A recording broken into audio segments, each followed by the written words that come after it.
ہماری موجودگی میں ہماری اوس عظیم الشان کتاب کی بے حرمتی ہو رہی ہے کہ جس پہ ہماری ایمان کا دار و مدار ہے، جس پہ ہماری تمام زندگی کا دار و مدار ہے، جس پہ ہمارے جنت اور جہنم کا فیصلہ ہوگا، آج ہمارے سامنے اس عظیم الشان کتاب کی بے حرمتی ہو رہی ہے، اور تب پہ ہم اپنے دلوں پہ جو ہے نا پتھر رکھ کے خاموشی سے بیٹھ رہے ہیں، زندگی جو ہے نا بسر کر رہے ہیں۔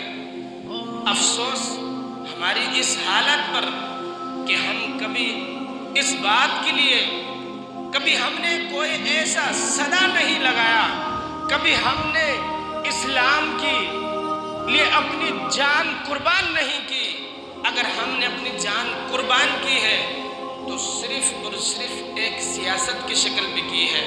اور میرے معزز بھائیوں، جب تک آپ حقیقی معنوں میں اسلام کو قبول نہیں کریں گے، حقیقی معنوں میں اسلام کی محافظ نہیں بنو گے، تو یاد رکھنا قانونی حالت سے تم اسلام کو جتنا بھی مانو، تمہارے اسلام ماننے کا کوئی فائدہ نہیں۔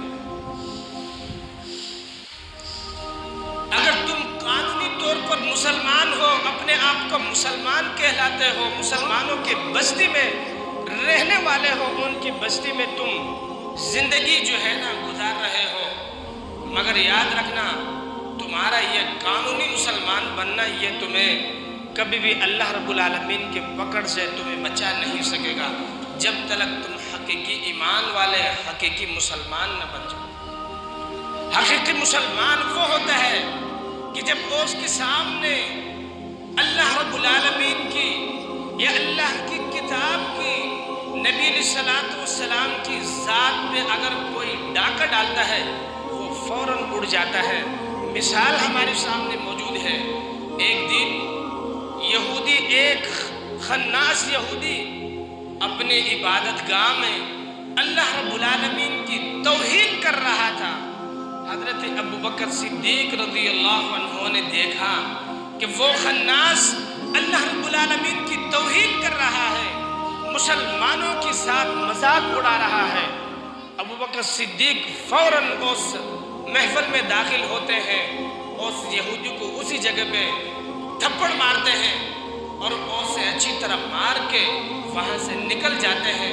اپنے ایمان کا جذبے کو دیکھیں، اس کی اس غیرت کو دیکھیں۔ کبھی اس نے یہ نہیں سوچا کہ ان کی بہت بڑی کثیر تعداد ہے اور وہ اس محفل میں جو یہودی بیٹھا ہوا ہے، اس محفل میں کس جرت سے میں جا کے اس کو ماروں اور اس کو سزا دوں۔ ہاں، ابو بکر کا ایمان کو دیکھیں، اس کے ایمان کے جذبے کو دیکھیں۔ وہ جا کے اس یہودی کو مار کر اس کو جو ہے نا، اس کے بعد وہ اپنے ہدف کی طرف چلے جاتے ہیں۔ یہودی آتے ہیں نبی علیہ السلام کے سامنے، کہتے ہیں کہ اے اللہ کی رسول، ہمیں انصاف چاہیے، ہمارے مولوی کی بے ادبی کی ہے، ہمارے عالم کو مارا ہے، تمہارے ابو بکر نے، تمہارے ساتھی نے مارا ہے۔ فرمایا کہ ہمیں انصاف چاہیے، اس نے ہمارے ساتھ زیادتی کی ہے۔ ابو بکر صدیق رضی اللہ عنہ کو فوراً اللہ کے رسول علیہ السلام فوراً اس کو بلا لیتے ہیں، اور بلانے کے بعد ابو بکر سے پوچھتے ہیں کہ ابو بکر، یہ لوگ مجھ سے انصاف لینے کے لیے آئے ہیں، یہ کہتے ہیں کہ ابو بکر نے ہمارے عالم کو مارا ہے، ہمارے پادری کو مارا ہے، اب ہمیں انصاف چاہیے، تم بتاؤ کہ یہ معاملہ درست ہے؟ ابو بکر صدیق اقرار کرتے ہیں۔ ابو بکر صدیق رضی اللہ عنہ فرماتے کہ اللہ کے رسول، اس خناس یہودی نے اللہ کے شان میں گستاخی کی، اس خناس یہودی نے مسلمانوں کی توہین کی، اس نے مذاق اڑایا۔ فرمایا کہ من ذا الذی یقرض اللہ قرضا حسنا فیضاعفہ لہ اضعافا کثیرا۔ اس آیت کو پڑھ کر اس یہودی نے اللہ کی بھی بے حرمتی کی، اللہ کی شان میں گستاخی کی، اور مسلمانوں کی بھی جو ہے نا اس نے کی بات آگے شیئر کیجیے اور اپنے لیے صدقہ جاریہ بنائیے۔